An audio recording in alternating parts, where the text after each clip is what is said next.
you so much for those kind words.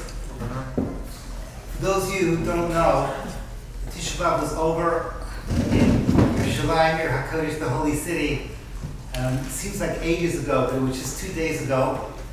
And 40 minutes after Tisha B'Av was over, my wife and I were on a taxi on the way to Miami. And coming over here into this home, the beautiful home of Familia Family Mom, I feel a little back that we're back in Yerushalayim. I don't know why, but I breathe and hear the Kedusha. As you all know, Yerushalayim, Ir HaKodesh, is filled with the smell of sushi and quiche and all the other delicious things that are being served over here. And I just wanted to thank Denise and her dear husband and the whole family. You should continue to use this home as a place for Torah and Kedusha and laughter and joy, and you should have a lot of nachas from all your children and extended family and your friends. I also want to acknowledge that not often I get my wife over here, who for her it's actually, was it 3 in the morning now? And so she has next to her 2 beautiful grandchildren. Give a wave to everybody, give a wave to the audience. And their job is that if Boogie starts to fall asleep, they're going to tickle her. That's like the deal that they have. So they're going to be very busy tonight. And finally, I do want to acknowledge that this shiur is being given in memory of Andrea and Daniela's father. They got up from Shiva this morning. Is that correct? Yeah. So this is very heavy. This is a very heavy moment for them. And there is no more powerful way to keep a person alive is through the power of Torah. Torah is eternal, it's beyond time and space, and that is the part of us that always remains alive. A person, as Chazal say, Brakar Da'avua, the children are the footsteps of the parents. And when they go, they bring their parents with them. And when they go in the Torah way, so they bring their parents, so to speak, from the higher walls with them through the power of Torah, through the power of Torah. And I just want to give you the blessing of strength. Your father's memory should be a blessing for everyone. And you should stay in your hearts in a good and powerful way and get a lot of nachas from you and from everyone. So, Nishmat Meir ben Avram Isaac. So the topic that I want to talk about today, as I just mentioned to Reverend Palti, is a little bit out of my comfort zone because I like to teach pure Torah and not to talk about politics. But something happened to me just under 2 months ago. I was in Italy with my daughter. We were preparing for a trip. For those of you that want to go to Italy and looking for a rabbinical tour guide, so this is a new thing that I do. My wife will happily join us. And we were in a place called Cinque Terre. Cinque Terre literally means the 5 towns. It's a gorgeous, gorgeous part of Italy. And I'm sitting there with my daughter, looking at this beautiful view on a park bench. And next to us is another bench. And there's a young lady, somewhere in her early 20s or mid-20s. And she's talking in English to her friends, passionately, about why is it that Biden, in those days Biden was still leading the free world, why isn't Biden doing more to stop the genocide in Gaza? That's what she's talking about. So I'm listening in, and my daughter, who's Israeli, she looks at me and says, Abba, you can't just stand and do nothing. And of course my instinct is just to keep my mouth shut and walk away. But she's giving me this Abba, if you don't do anything, you're not my father. You have to go in and fight for Israel. So what am I going to do? I got my daughter, I'm scared of her. I got up. I went up to this lady and I said to her, I'm sorry, but I can't help but overhear what you're saying, that Biden is not doing enough for the genocide that's happening in Gaza. So I said to her, look, I don't mean to be rude, but I just wanted to ask you a simple question. How many Israeli soldiers, young men, do you think willingly would like to hurt women or children? So she looks at me and she says, thousands. Thousands. So I said, okay, that can enlighten me. Wow, I just, maybe I'm uninformed. Is there any way you could maybe show me some details, some facts, some evidence? She takes out her phone, she starts looking for something, and then she turns to me and she says to me, everyone knows it's true. I showed her my daughter. I said, I don't know, this is my daughter, does she have that face of someone that wants to hurt people? We're talking about Israeli soldiers, we're talking about young men a lot of their grandparents were in the Holocaust.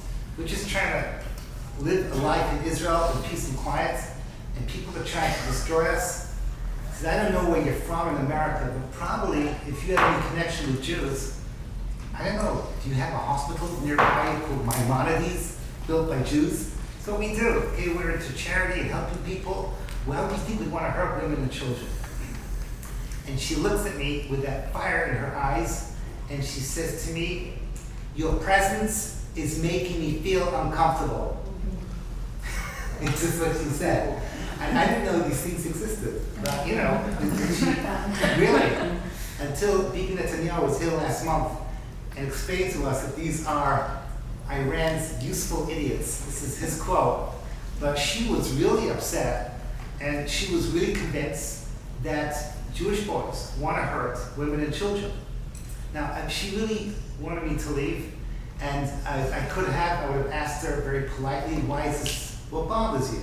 Why aren't you bothered by literally so many other things that are going that are real and factual? You can go through any part of the planet, especially like in Africa, in places like Myanmar, which is Burma, in places in South America, Venezuela, Guyana, where you guys come from. Wherever you go, there at any given moment, people are being killed for who they are, for whatever their race is, and there they really do want to hurt women and children. But somehow or other, this young lady, she just cares about what's happening because Jews are massacring in their thousands women and children in Gaza. So I'm seeing this with my own eyes.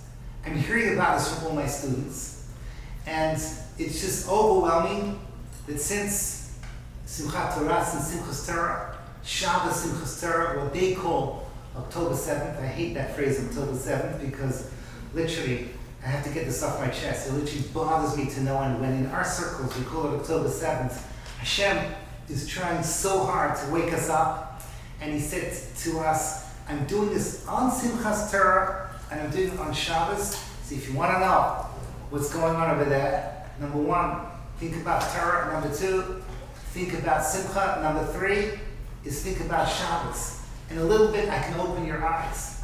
So in our circles, when we say October 7th, we're missing the point. But the bottom line is, what we do know with absolute clarity is that the world has gone crazy against the Jews in the last year. And it's okay to say whatever you want. Suddenly, it's okay to openly say, I hate Jews, because, and then you can carry on, look what they do, look how they massacre, look every single day. They come out with more statistics and more facts. The bottom line is that we have to step back and ask ourselves a lot of questions. But tonight, I want to talk about one question and one question only. What does it mean, anti-Semitism? What does it mean? The longest hatred, the most intense and powerful hatred that existed throughout the centuries. How are we supposed to understand it with the Torah Hashkafa? And I want to share with you my own ideas. And again, I just mentioned this to Rabbi Nitnalti, right? To Rabbi Nitnalti, that I'm happy to be argued with. You don't have to agree with my narrative. I'm going to present things. But I thought it through, and I came out with the following presentation. But before I say the really important piece of information, I would like to take note that the one constant with anti-Semitism throughout history is its irrationality. Just for my grandkids, you know what irrationality means? It doesn't make any sense. It is constantly reinventing itself from one confusion to the next confusion. Just in front of me, just a couple of interesting pieces of information. Blood libels. Blood libels began in England. You go England, in 1144 was the first noted blood libel, and it continued throughout 800 years, where Jews have been accused of taking Christian blood for whatever it is that we claim that we're doing. And for us, it's so bizarre. We're coming up to now Parshas Beschana. Oh, hello. Parshas Beschana, Ekev, Re'eh, and then suddenly we're going to be talking about how many different times the Torah tells us you're not allowed to drink blood, touch blood, and benefit from blood. Blood is a huge big deal by us. I have to share this with you. The single dumbest thing I ever did as a teacher. I'm embarrassed to say my wife's going to give me that face. I know in a moment because I get to see her. I have British humor, which sometimes works against me. And Tehillah is thinking, yeah, we've all suffered from your humor, Rabbi. But the bottom line is, when I first started teaching, I taught in a yeshiva called Machon Shlomo. This goes back 40 years, I don't know, a lot of decades. And my best friend back then is some of you may have heard of Rabbi Yeshua Hartman. Rabbi Hartman today is probably the number one, who's for sure the most important person of the teachings of the Maharal of Prague. He lives in London today. He's a phenomenal scholar. But back then we were young and we liked to do pranks and have fun. So we're standing by the coffee station, and those days Machon Shlomo was filled with these young men from all these Ivy Leagues and so on and so forth. And it was just before Pesach. And I turned around to Yeshua, I'm so embarrassed to tell you this. I said to him, Josh, that was his nickname back then. I said, you know what? It's almost Pesach, and we don't have any blood for the matzos. I'm saying this like in a serious face, and there's a bunch of new guys right near us. So Josh says, yeah, it's just like, it's insane. Like, Islamic blood, Muslim blood just doesn't do it. We need good old-fashioned Christian blood. And these guys are turning white because we're being serious about this whole thing. Bottom line is that we almost got expelled as teachers. We reprimanded by Rabbi Rosenberg, Tzaddik Zechron Livracha, because it was, whatever. I learned my lesson. But, people don't realize how ridiculous this whole thing is. Probably what is even more ridiculous than to say that Jews drink blood. By the way, somebody mentioned about coming with me to Europe. You should go to Prague. Just raise your hands if you've been to Prague. Oh my gosh, most of you have been to Prague, so you'll know that you have been in the Altno Shul. They call it the Maharal Shul, but really it's been a shul there for 800 years. And one of the great Rabbanim that lived throughout the 18th century in Prague was called the Noda B'Yehuda, the great tzaddikim. And the story goes, he was studying there in the women's section, just on the other side of the shul over there, and he sees, just before Pesach, he sees a non-Jew, a Gentile, coming in with a bottle of blood. And he goes in, he opens up the Aron HaKodesh, and he sees the becher, right? The becher that's normally used for Havdalah, the Kiddush cup. He pours the blood in, and he runs out. Now, you have to understand, the Noda B'Yehuda, his brain is thinking fast. He realizes that within 2 or 3 minutes, the police are going to come. He's going to bring them in, show them that there's blood over there, accuse the Jews of using that as ritual blood, and to begin a pogrom. What would you do if you were the Noda B'Yehuda and you watched this? You only have 2 or 3 minutes to do something quick. What would you do? Chevy, what would you do? Tali. You know what he did? It's the Noda B'Yehuda, the greatest rabbi of the generation. He ran there. He opened up the Aron HaKodesh. He saw the blood, and he drank it from beginning to end. There wasn't a place to pour it. He drank it. Can you imagine? Can you imagine such a thing? So when the police came in, literally minutes later, they found nothing in the cup. It had already been drunk to the very last drop. This is what our nation's all about. I tell you what's crazier than being accused of drinking blood. I had to write this down because there's no way I can remember this word. Transubstantiation. Anyone know what that means? Transubstantiation. got nothing to do with gender issues. It is. It is.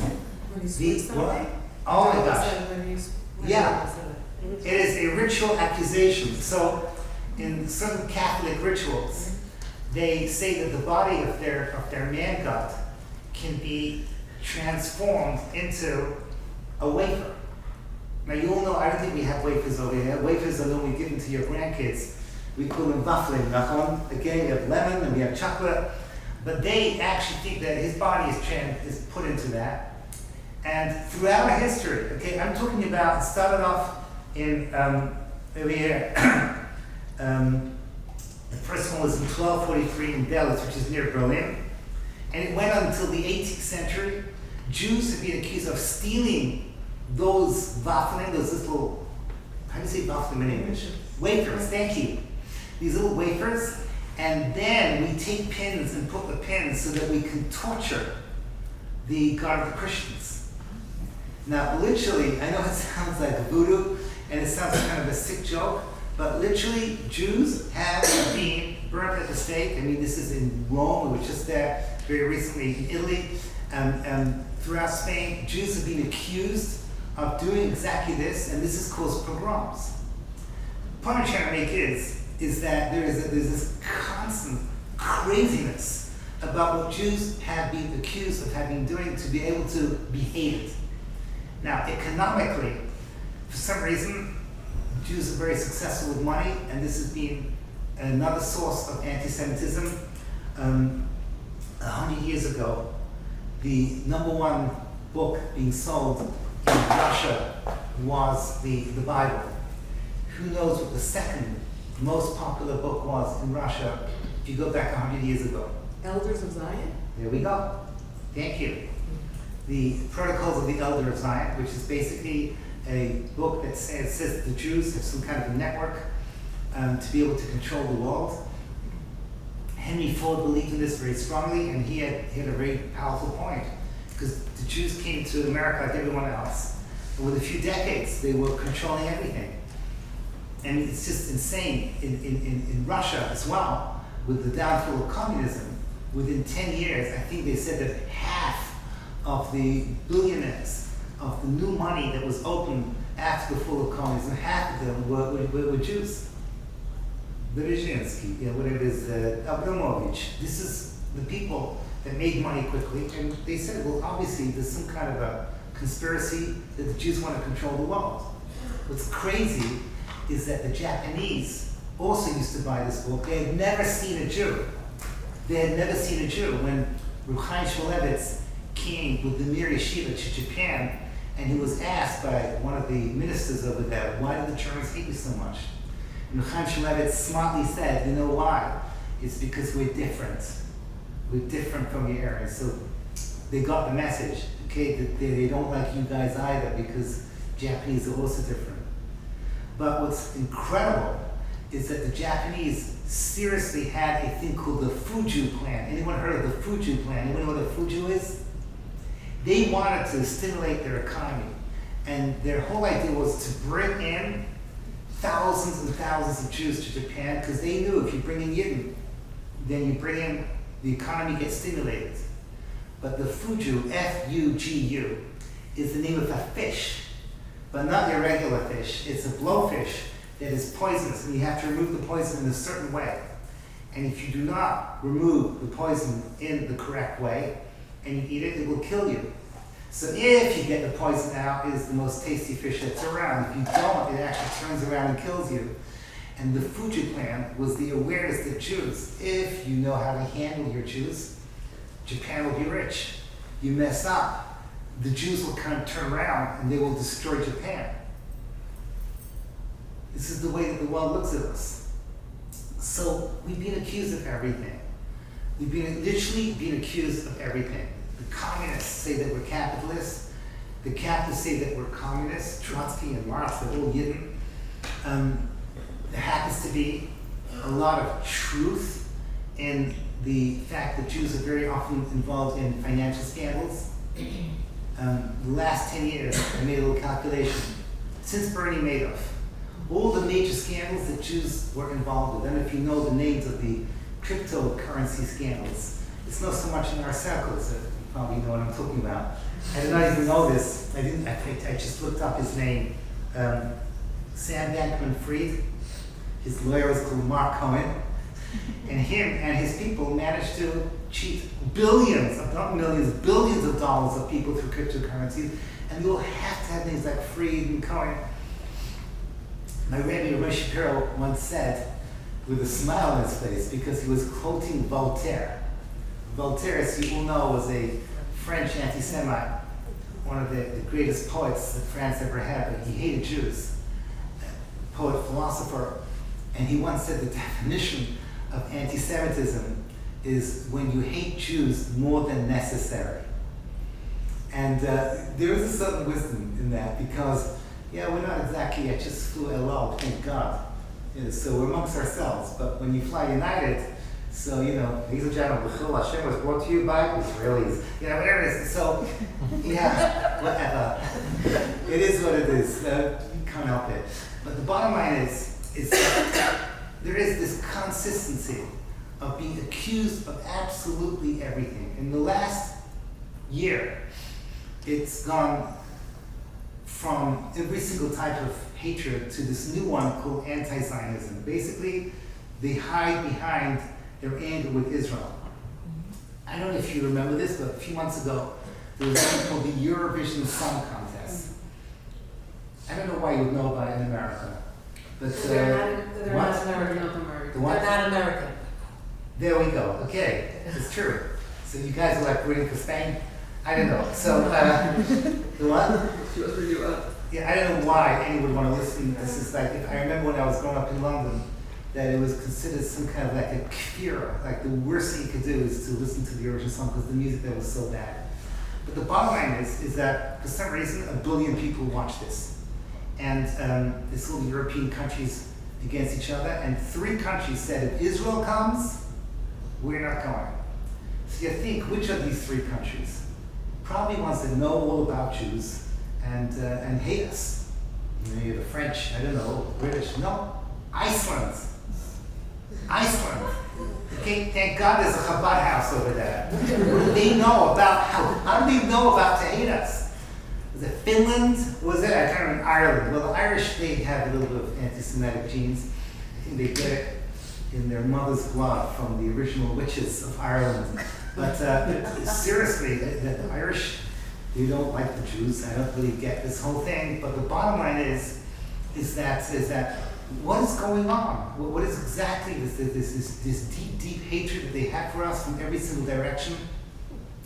So I want to say over my ideas.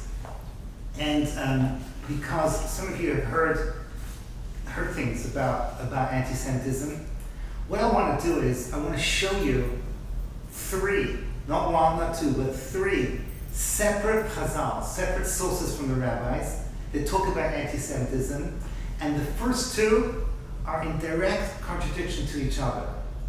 And I've heard each one said separately, but I've never heard them said together, and I think it's important to say all 3 together, so you start to realize why things constantly fluctuate and change the way that we're seeing it today. So, again, what I'm about to do is to give you sources from the early sources from Tanakh of where anti-Semitism comes from, and I'm going to focus on the fact that the first 2 do not seem to work at all. The third one is a lot of people don't even know that it exists, and I'm happy to share this with you.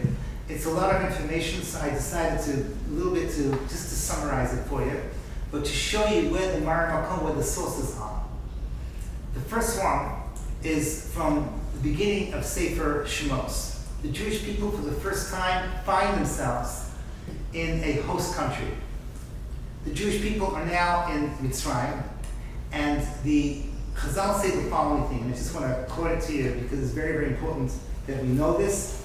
And for those of you that want to read about it, the Netziv has an essay. It's called the She'eris Yisrael essay, and it's found in his introduction to Shir Hashem. So normally, if you have a classic Netziv, just before Shir Hashem, which is normally at the end of, I think, Sefer Vayikra, you will find an introduction. It's called She'eres Yisrael. I think it's a 10-page essay. Rabbi Meiselman of Torah Moshe, he translated it into English. I don't know how to get hold of it, but I know that he tried to publicize this. He felt it was very, very important. He wrote a commentary on it. But the bottom line, this is where it all comes from, and I quote, Shmos Rabbah, I'm quoting from the Medrash, at the very beginning of the Jews, after Yosef HaTzadik has gone up to Shemayim, meaning that the generation of the Avos and the Shvatim have now gone, and now the Jewish people are left on their own. There's no Yosef anymore. And Chazal says the following words. It's based on a passage in Hosea, where it says, B'Hashem ba'du ki banim zarem yaldu atzal. They were traitors to God, and they brought, so to speak, intermarried, assimilated children into this world. Yochlu es chalkeihem, yochlu chodesh es chalkeihem. Whenever it says that they will end up eating their own, they bring upon themselves their own punishment. Says the Medrash, L'lamdecha kishemes Yosef haferu bris milah. They stopped doing bris milah, and then they said, Amru nia kamitzrim, let us be like the Egyptians. They decided to assimilate into Egyptian culture. Is this familiar at all? This is unfortunately very familiar. Jews come into a host country and say, we want to be like the Egyptians, we want to be like the Spanish during the time when the Jews lived in Spain, like the Germans when the Jews lived in Germany. And today in America we see this again, that we want to assimilate into the host country. Luckily for us, in Mitzrayim, there were three things that we never changed, which was our names. As you see, works against us because all the thieves all have nice Yiddish names. And what were the three again? Shinish L'Shayim, they didn't change their language, they didn't change their name, they didn't change their clothing. I'm not sure what that means, but whatever it is, really, they still wore their kippah. But the bottom line is that besides that, they assimilated, meaning they were following the local music, they were following the local fashions, they were following the local culture, they were getting into it and trying to be like the host nation. Says the Netziv, that if you are a foreign entity coming into something that does not belong to you, that thing that you don't belong to will push you out. I'll give you a marshal, give you an example. If you ever get a splinter into your skin, so the skin knows to push that piece of metal out.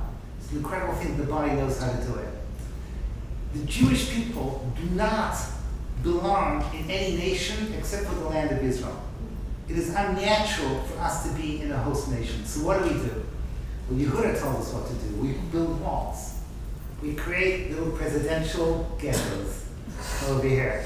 And that's the way with Ezra Hashem, our newly rebuilt synagogue.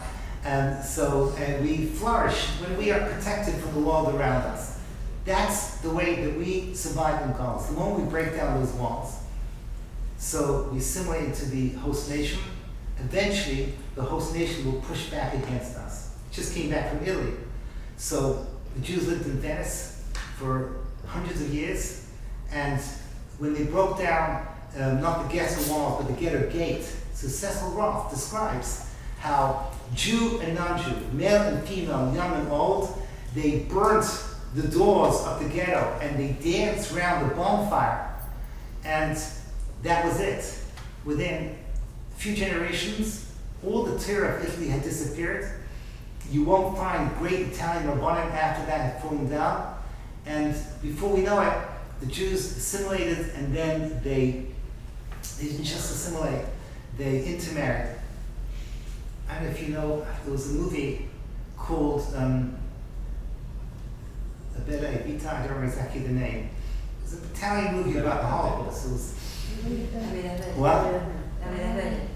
Say it loud, please. Life is beautiful. Life is beautiful. La Vita e Bella, something like that. There we go. I think life is beautiful.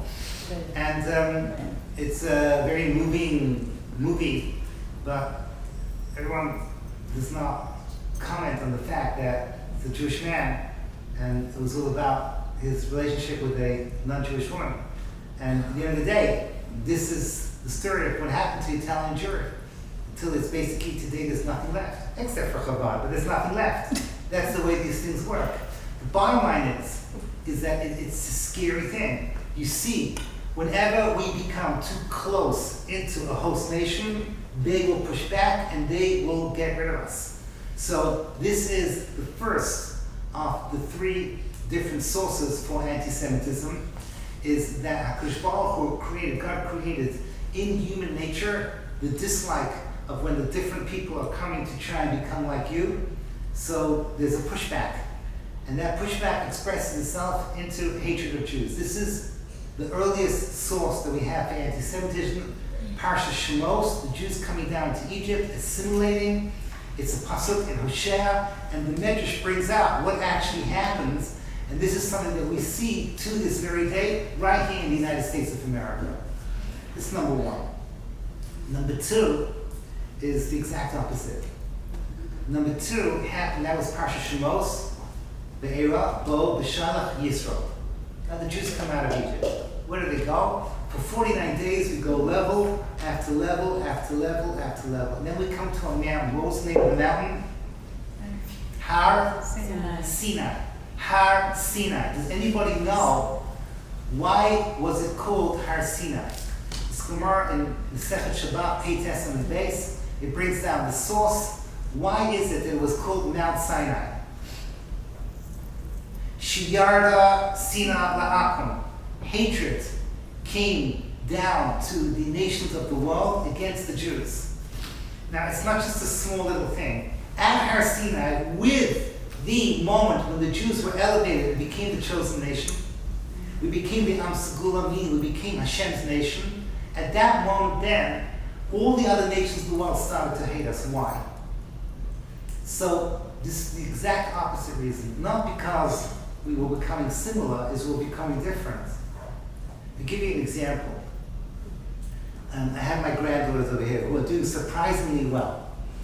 Imagine, well, obviously it doesn't happen over here in the Beis Yaakov's over here, but imagine in a theoretical world, if you have a class of, imagine you had a class of girls and everyone had the same phone.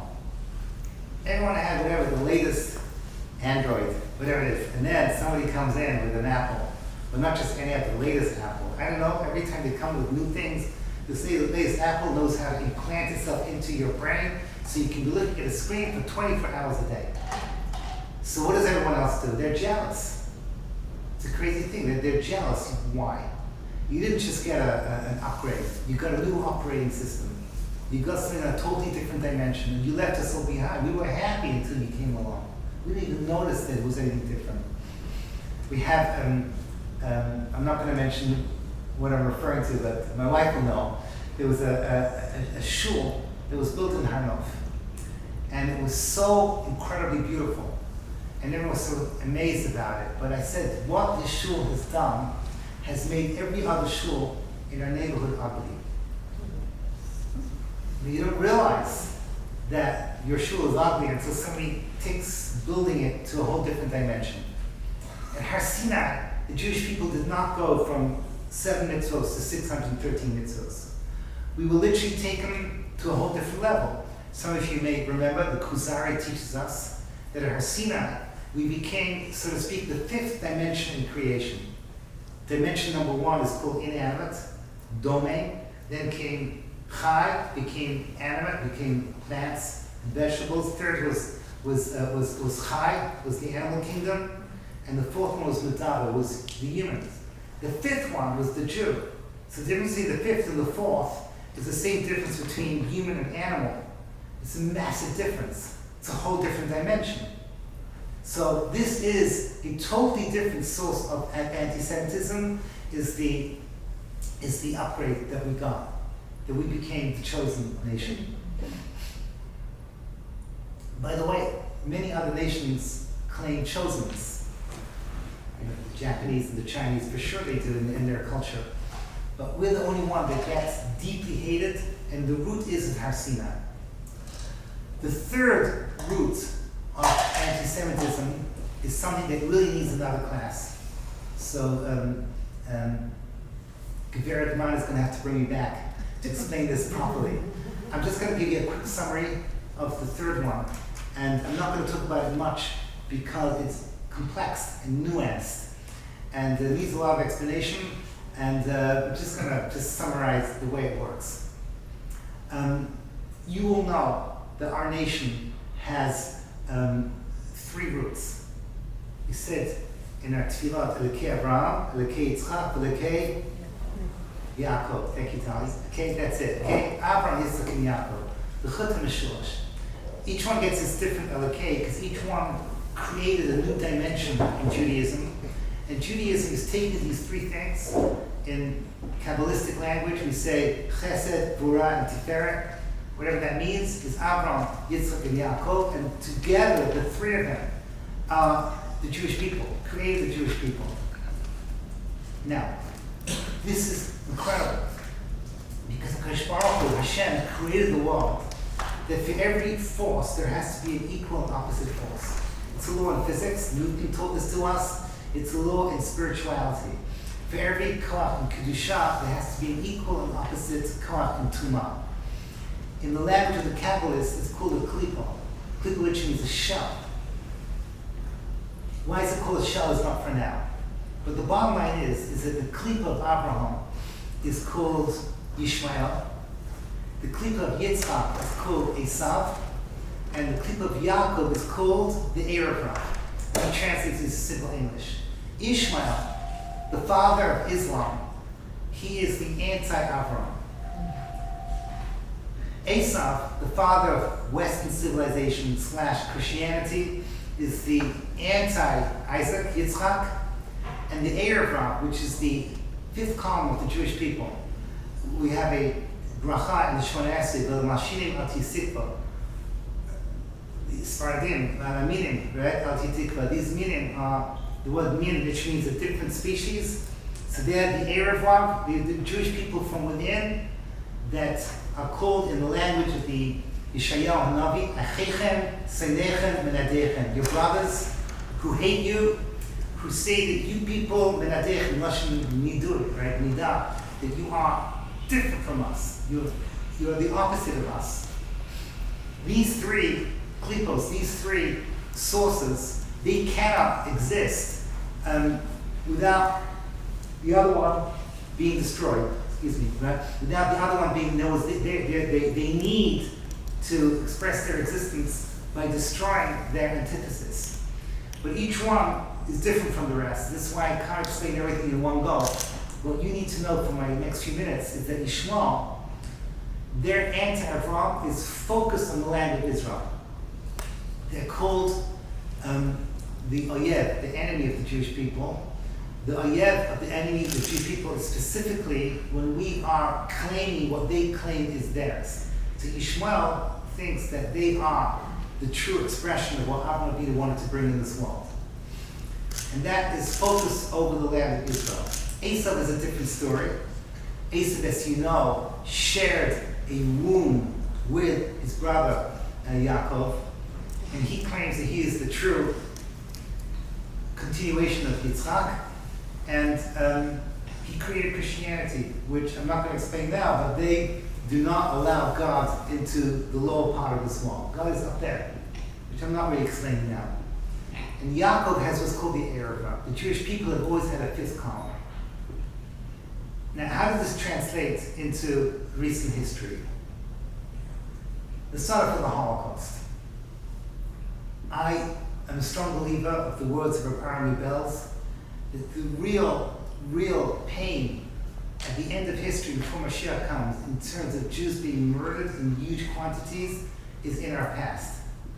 Now, I'm not in any way belittling what has happened in the last year. But in the last year, the amount of Jews that has been killed, including what happened in Torah, the last year is just basically 2 or 3 days of Hungarian transports in 1944.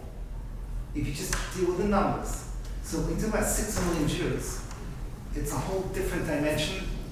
The Holocaust was a whole different dimension. So what was interesting for me to notice is that anyone over here who's a scholar of the Holocaust, which I imagine is probably all of you, everyone over here, I'm looking at the audience, knows a little bit of what happened during the Holocaust. It's unusual that all of those three things came together. The first one, which is the hatred of those people that are trying to assimilate into our culture. The second one is the hatred of the Jewish people claiming that they are superior. And the third one, in this particular case, was Esau, right? And the ultimate expression of Esau in terms of destroying the Jews is Amalek. So, just to say very, very briefly, I don't know why I found this so interesting. Does anybody know of a man called Walter Rathenau, R-A-T-H-E-N-A-U? Well, I'll tell you exactly who he was. He was the foreign minister of Germany. And in 1897, at the age of 30 years old, way before he became foreign minister, he wrote in the Berlin's most popular news magazine called Der Zeugengeist, he wrote an essay called Shema Yisrael. Okay, so when you think a Jew writes an essay called Shema Yisrael, it's got to be like inspirational. Hear, O Israel! What is his message to his co-religionists? He asked German Jews, look into the let me speak normally. Re-educate yourselves. Leave the ghettos and breathe the German mountain and forest airs. Jews must consciously adopt the tribal qualities of the host country, the behavioral patterns of the racially superior, tough military-bred Prussian aristocracy. The host people might then be more likely to recognize Jews as just another German tribe. This was his teachings. He wanted the Jews to be another German tribe and to live happily ever after as part of the Germans. So Albert Einstein, who was his friend, he told him, you guys are crazy. You're crazy. If you're smart, keep a low profile. Smart Jew. Those of you that follow the Kli Yakar in last week's parsha, Devarim, there's a whole essay about how in Prague, Jews are showing off how powerful they are, how smart they are, and how rich they are. If a Jew wants to survive in exile, you got to keep a low profile. Albert Einstein said this to this guy, Walter Rathenau. And he went on to become foreign minister. What happened to him on June the 24th, 1922? He was assassinated. Duh. Okay, he was warned about these things. But the bottom line is, the joke is on us. Because by the time you get to 1939, so the Germans knew that the Jews controlled the wall, because it was kind of obvious, because if you were a German living in Berlin in the 1930s, your lawyer was probably a Jew, your doctor was probably a Jew. If you went to the university, all the Nobel Prize winners were Jews. They were a teeny part of the population, but they had so much power and so much influence. So Goebbels and Yishmael slowly but surely dehumanized them until we were lower than cockroaches. And my mother, who lived in Leipzig in Germany, so I did not hear this from her, I heard this from my uncle, Uncle Ginga, I heard it from my mother's brother, about how their neighbors who were non-Jewish were their best friends. They used to play with them. And by the way, I heard very similar things from my cousins that were in Budapest in Hungary. Same idea. Non-Jewish best friends. They turned against them in the most awful, horrendous way, from being your best friend to your biggest enemy. It's a crazy thing what happens, because in the Holocaust, it began with the first type of anti-Semitism, the hatred of a nation trying to be like us. And I know that there are great Torah scholars that say that's why the Holocaust began in Germany, but I never heard this from my own teachers, so my Rebbeim never spoke that way, because very, very quickly it morphed into Category 2. And in a huge way, Category 3 of Esau, who has what I call this recessive anti-Semitic gene, halacha b'yadua she'Esav sones Yaakov, that hatred between Esau and Yaakov, that is a recessive gene in the subconscious of every non-Jew, they came out in the most tremendous force, so that by the time the Holocaust was in full force, it went to Galicia, to all these little shtetlich, where there was zero assimilation. The Yid lived in poverty in southern Poland. You had beautiful Hasidic kehillos. They say in Elul in Psalms, even the worms under the rocks were terrified of the holy month of El. Or in Lithuania, you had towns like Kelm, where the ultimate Kelm was, where in the streets of Kelm, the men would walk on one side, the women would walk on the other side. The Nazis did not care. When I take groups to Poland, and people are asking what was the difference between the Nazis on the one side and the Lithuanians and the Hungarians and the Ukrainians, what made them different? What made the Nazis uniquely evil? I give them an example.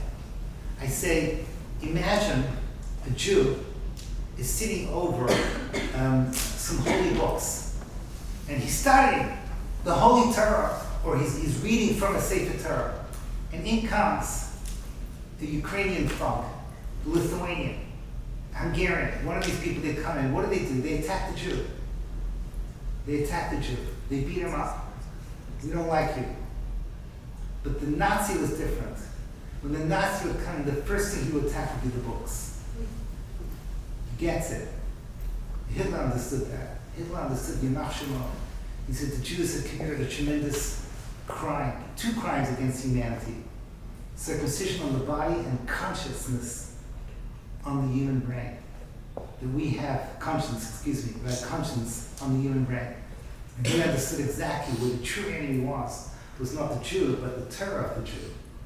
That's Amalek. It's different from regular anti-Semitism. That's what I call category 3, that has its roots in Esau same as Yaakov. And now I get to 2024. It's a new twist. It's Yishmael. It's the Galut of Yishmael. And everything begins with the world that they have created. The world of Sheker. Those of you that have been following my classes, I speak a lot about Yishmael and Sheker. And the world of Esau has become secondary. Christianity is now, so to speak, the wingman of Yishmael on many different levels. Besides whatever it is that the BBC will willingly quote anything from the Gazan Health Ministry. I don't know why it always cracks me up.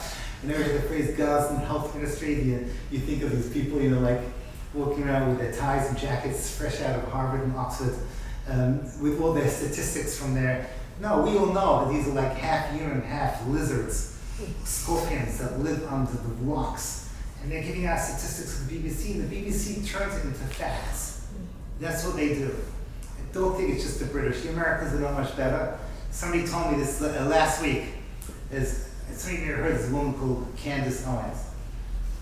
I'll tell my wife after how I know about this. She was apparently, pretty okay until this war began, and suddenly she went, okay, we don't like Jews anymore. So apparently, as you all know, there was an accusation that in a military detention site of the worst terrorists that did the worst things against the Yidden on Simchas Torah, there was an indecent act which was accused. I don't even know it was done by a Jew. It either happened or it didn't happen. Well, let's say it happened. So she said, okay, it's all the same. Okay, what they did against the Jewish women on Simchas Torah, so Jews do the same thing against Arabs. Now, an intelligent woman doesn't stop to think that there was a military operation which was done by hundreds and hundreds and hundreds of people against a population that was completely innocent, as opposed to the rage of one crazy Jew. If it happens, I don't think it happened. If it happened, it probably was not a Jew. And then you say, it's all the same. That is an extreme expression of hatred of the Jew, and this is what Esau is doing today. They're taking the Yishmael and they're saying we are going to substantiate your sheker and turn it into emes. What we're also seeing over here is once again there's a tremendous pushback against Jews who have become too assimilated into our society. I work with NCSY, I work with youth, and there's a little bit of me, which I'm embarrassed to say this publicly, that is that as long as there's no violence involved, there's a little part of me that I shouldn't say this, I'm going to get into trouble for saying this, but I can't help it. When I hear my students who tried so hard to, no one should know they're Jewish. And suddenly in their secular high schools, they're being called out for being Jewish, and they're saying, you know what, they have to make a choice. Should they take out the Magin or should they hide it? I have to say something that in UCLA, if you're a Persian, you take it out and you say, you want to mess with me, you mess with me. I know what it is about my Sephardic brothers and sisters, but they have no fear. But I'm taking out with my Ashkenazi students, it's hard for them, and they have to ask themselves, so how important is it for me to be Jewish? So this is where I get to my final message. Because if you see the thread that connects all three, and you understand what's happening behind the scenes, all of them lead to the same idea. And this same idea, I know that Chava listened to me on Tisha B'Av. The Jewish people, these three things that I mentioned until now, these three things have a common theme. And that is the following. I want to quote to you. I heard this so many times from Shlomo Volba, from Yisrael Salanta said, "Become le'marayim. When my enemies come again, tishmana aznai. Let my ears hear what God is saying to me. When my enemies are coming up against me in the most insane and unusual ways, irrational, coming up with lies from intelligent people that are pushing these lies, I've got to hear that Hashem is talking to me." I recently saw the most beautiful statement from the Baal Shem Tov, and this was quoted by Rav Moshe Wilson, who just passed away a few months ago, so it's an honor for me to quote him. And it's based on a pasuk in Tehillim Tzadidei. Ki yinei ovecha Hashem, because behold your enemies Hashem, ki yinei ovecha yovedu. Behold your enemies will be destroyed. So the Baal Shem Tov translated it the following way. Ki yinei ovecha, when you see your enemies, Hashem, say to yourself that this is all coming from Hashem. Ki yinei ovecha yovedu, and then your enemies will be destroyed. Meaning, when something happens to you in Cinque Terre in Italy, and you suddenly find yourself against some useful idiot of Iran, a college student, that is spouting anti-Semitism in front of your face, you have to say this is coming from Hashem. And that's the way you can destroy what's going on. You have to say HaKadosh Baruch Hu is having a conversation with us. The Netzir himself says, V'hi shalom d'la b'seinu. This V'hi shalom d'la b'seinu, which is talking about anti-Semitism beforehand, the Jews assimilated to Egypt, is that when there is anti-Semitism and you suddenly realize that HaKadosh Baruch Hu is the one that is talking to us, then HaKadosh Baruch Hu matzilini me'yonu, HaKadosh Baruch Hu can save us from what's going on over here. And I think that we've never ever been in a situation like this, at least since the Holocaust, but this extraordinary situation, Yishmael, and then Esav have it served as, so we're supporting you, and you have the original anti-Semitism of people coming and saying, we don't like you because you're different, and all these things are falling into place at the same time. So what I'm seeing is that Kadosh Baruch Hu is screaming at us, Simchas Torah. Okay, you, the Jewish people, are living on a different plane from everyone else. You live in the world of Har Sinai, you live in the world of Torah, which is a different world from everyone else. Olam Hazeh is not our place. Shabbos, which is a taste of Olam Haba. A Jew belongs to Olam Haba. A Jew belongs to this different domain. I'll never forget Rabbi Hillel Zaks.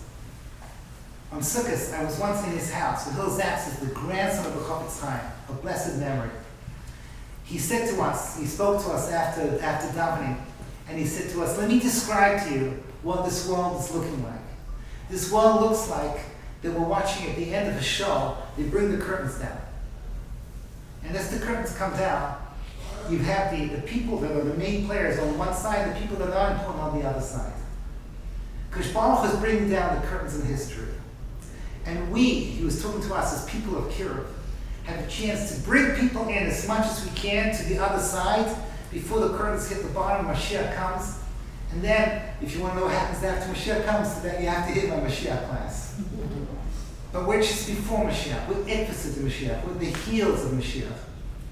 The heel is the bottom part of the human being, comes the very last part, that dead part of the human being, which is the heel of the person. We have an obligation to wake up as many people as we can. Even if it's through tickling, which is the easiest way to wake up the heel. To bring them to notice something is going on. To try and wake up our brothers and sisters that this world, the way it is, cannot continue this way. Kodesh Baruch Hu is doing so many things simultaneously to say, hello, do you notice what's going on? You in America have the most interesting politics. Don't ask me how this works. I'm so upset. Some of you know I was so upset. I'm a big fan of Biden, and now he's gone. I didn't know what it's going to be. I used to tell this to my wife, because every time I forget something, it's the Biden there, leave me alone. But really I wanted like a combination of Biden and Trump, because that way I could have like a temper tantrum like a 3-year-old, and then forget about it afterwards. But that's not happening. It seems to us that Hashem is preparing that this great nation of America, who honestly since alone, we've never seen a nation with so much power, and so much influence, and so much culture, and so much technology, and so much military power. And you think, oh my gosh, this is the land of Jefferson and Lincoln and Washington. Which leader are they going to come up with? So I'm not going to tell you what I think, because I'm just going to get into trouble. But HaKadosh Baruch Hu is showing, okay, this is not normal. This is absolutely not normal what's going on. Wake up, wake up. Jewish people, wake up. Jewish people, it's not enough just to take out your Magen David. We need to get you on the other side of the curtain. We need to get you to reconnect to Shabbos, reconnect to Torah in a real way. We need to make you on the forefront of being able to prepare for the Melech HaMashiach. So, let's go over what we learned today about anti-Semitism. Number one, the Jewish people in Egypt learned the lesson that you cannot try and become like the Egyptian. You do not belong anywhere except for the land of Israel. And number two, in the land of Israel itself, you have to anchor yourself in Torah. I did not want to speak tonight about the Erev Rav, because the Erev Rav really is such a complex discussion of the land of Israel and where I come from in Israel. What's going on today is the fifth column. The biggest threat to the Jewish people is when Jews see miracles and they say, it's the power of the Israeli military.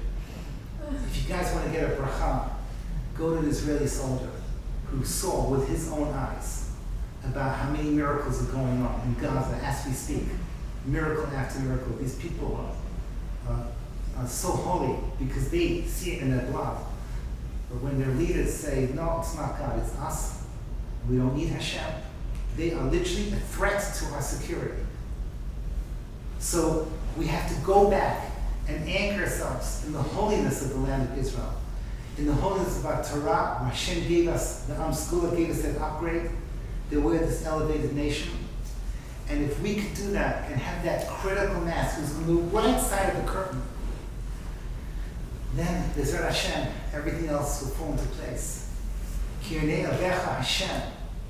If we say that all the enemies are nothing but HaKadosh Baruch Hu waking us up, and we truly understand that, and we truly change the way we're supposed to change, Kirnei Avecha Yovedu, our enemies will disappear. And all that will be left is for us to greet the Melech HaMashiach. Thank you so much for listening.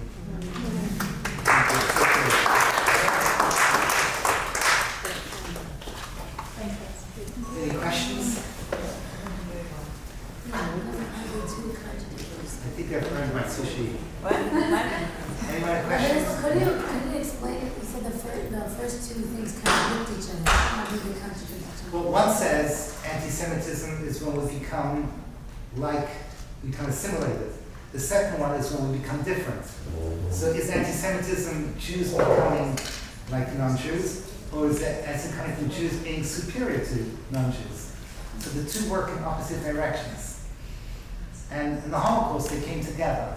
It's crazy, because the Jews assimilated, but then once the Germans got going, then Amalek side came out, and they did not differ. They went for the yeshivas, and they went for the Hasidim, and they went for everything. They kept on going. Didn't matter who you are. They went to the most holiest of the holiest. You see a little bit how the two opposites can become one. It doesn't make any sense, but it's what happened in the Holocaust. Today, I don't know. Today, the Yishmael doesn't have a thing against Torah. And they never did. A little bit they did, but it wasn't a little bit. There were periods in history, from the times of the Rambam, the Almohads, they were overall, when you compare the Sephardic experience versus the Ashkenazi experience, it was more cultural, and closer you got to the land of Israel, the more we had trouble with Ishmael. Ishmael is overwhelmingly is connected to the land of Israel. And today, Ishmael does not hate, the Arabs do not hate the Yeshivas. They don't. Not like the Christians did, and not like the Arab do, whatever the Arab means today. They don't have a thing against the Yeshivas. They don't talk about Yeshivas. If anything, the sheikhs and the things like that, they have a certain respect for our Rabbanim. It's a crazy thing. You know, all the Gedolim came out with a letter last week about how it's forbidden to go up to the Har HaBayit. They know what they're doing. They know what they're saying. We live in a crazy world. Rav Moshe Shapira today is considered the Gadol Hador, the greatest rabbi for sure in Israel, is Rav Moshe Shapira. And he said that we're living in a world where we're surrounded with ze'evim b'chutz, the ze'evim b'fnim. We've got the wolves attacking us from the outside and the wolves attacking us from the inside. It's a crazy situation. Any other questions?